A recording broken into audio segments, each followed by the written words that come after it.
Hello po mga ka-teacher. Ngayon po ang ating tutorial ay kung paano ba mag-direct apply sa United States para maging teacher.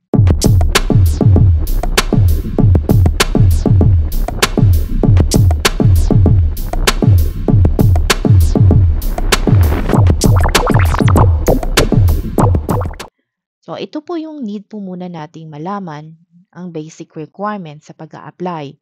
Sa direct hiring, kailangan mo lang na mag-direct apply sa kanila at meron ka dapat na mga i-attach na mga document para i-support doon sa email na gagawin mo. Ang iba naman ay ina-attach ito sa website nila.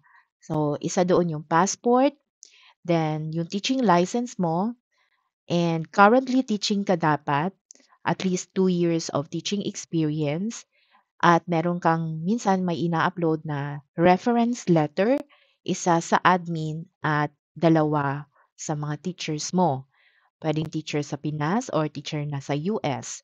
And then ang iba nagre-require ng driver's license, ang iba nagre-require na kaagad ng TOR or FCE or yung Foreign Credential Evaluation. Ipo-post ko dito yung link kung paano mag-apply makakuha ng foreign credential evaluation. Ang bank statement hindi masyado sa ano kasi yan siya, sa 'pag mag-apply ka sa visa sponsors may iba na need na itong bank statement. Pero 'pag mag-a-apply ka lang muna ng direct, mag-e-email ka lang at minsan meron silang portal o link na kung saan ka mag-a-apply. So, yun po yung mga basic requirement. Disclaimer lang po, ito po yung mga napagdaanan ko ng mga applications. May iba na need ng iba pang requirements or documents. Ang iba naman ay nandito sa mga sinabi ko. Ito po ay sa experience, based on experience ko lang po. Kasi dumaan po ako ng direct application, nakaranas din po ako mag-apply sa visa sponsors. Start na po tayo sa kung ano yung gagawin natin para mag-apply ng direct hire or direct application. Una, pupuntahan po natin ang gusto nating state sa United States. Gusto nating state na turuan. So, meron diyan sa Wikipedia. Okay, tingnan natin. Click natin ang Wikipedia or kung anong site para kung di nyo alam yung mga states sa United States of America. So, yan. So, at kung kayo po ay nag-apply na sa mga visa sponsor like EPI, iwasan lang na po natin ang direct application sa South Carolina, North Carolina, West Virginia, at ang Florida. Kasi halos lahat ng school district sa states na yan ay affiliated po sa EPI. Okay, so ano yung una nating gagawin? Maghanap tayo ng website or I mean state. Ang goal naman natin ngayon ay makita ang lahat ng school district na under sa state na napili natin. For example, school district in Minnesota. Ta-type mo lang siya sa Google at makikita mo itong great school at nandito lahat ng school district sa Minnesota. And then nandito yung lahat ng list ng mga school district sa Minnesota. Sa list na ito, makita mo na may mga academy, may public school at may charter school. Ang charter school po ay private school na funded ng government.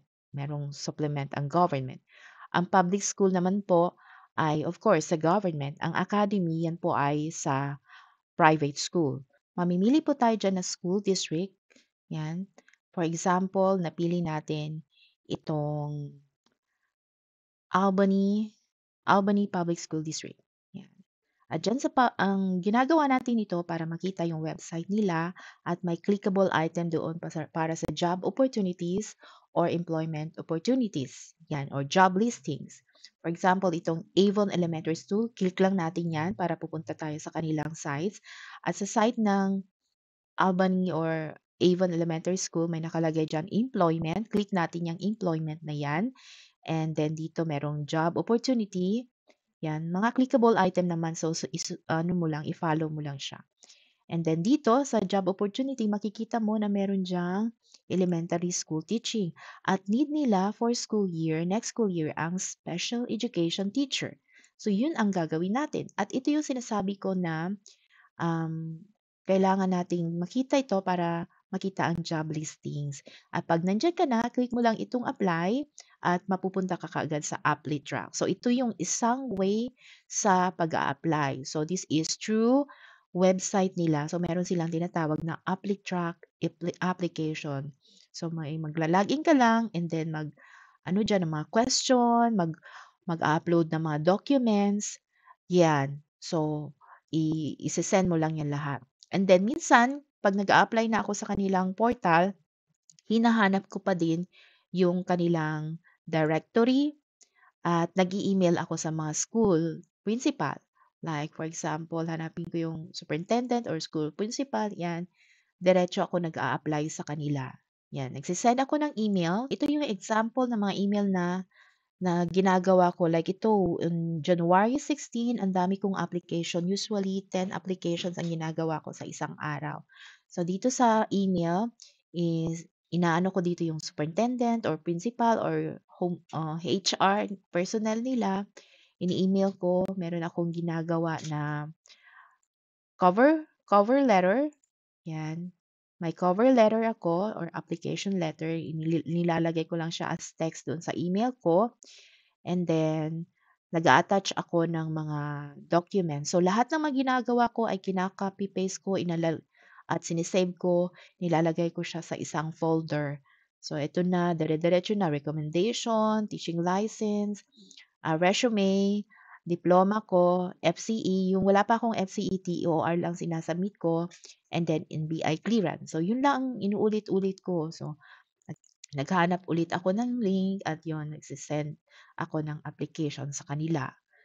Then, and after na matanggap, ma-send mo, mag-aantay ka lang, meron talagang respond dyan. And ang susunod na matatanggap mo ay ang job interview. So, ito yung sample ng job interview invitation. Like, nag-apply ako sa Santa Cruz Valley Unified School District, kanilang link or portal. And then, ito yung nakalagay dyan. Invitation to interview. Yan. Thank you for your interest in joining Santa Cruz Valley Professional Learning Community. Would like to invite you to complete a video interview with Julieta Quiroz. Yan. So, yan siya. Yan, video interview. So, mag-ano ka lang diyan, mag-confirm ka lang ng iyong interview at eto na kaagad, may confirmation sa interview. Yan, pwede kang mag-change ng iyong schedule diyan sa confirmation to interview. I-email mo lang sila. And then mag-interview ka and after mo makapasa sa job interview, makakatanggap ka kaagad ng job offer. Ito naman yung sample ng job offer na email.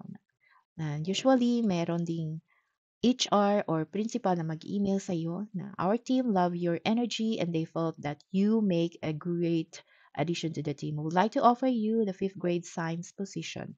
Please reach out if you have any questions. So, yun yung sunod sa interview. So, yung job offer. And then, yung congratulatory message from the school district na in-applyan mo, congratulations, at sunod-sunod na ang iyong offer. Okay. And after nito, after ng job offer mo, ay maghahanap ka na ng mag-sponsor sa iyo ng visa. Ito ay sa direct application. So, disclaimer lang, ito po ay galing sa page ng Facebook na ang group page na nilikha ni Sir Balt and the team. So, ito yung mga list of designated visa sponsor ng J1. Kapag may job offer ka na, i-email mo sila or mag-contact ka sa kanilang website. I-email mo na meron kang job offer at kailangan mo ng visa sponsor. So, magko-communicate kayo ng visa sponsor with the school. Okay? At doon mo na malalaman ano yung mga next process like yung pag-send nila ng DS 2019, pag-fill up mo ng contract online, then pag-sign mo ng DS 2019 at pagtanggap nun, and then mag-DS 160 ka, then yun na, dire-diretso na hanggang sa visa interview. So, ganun po ang direct application.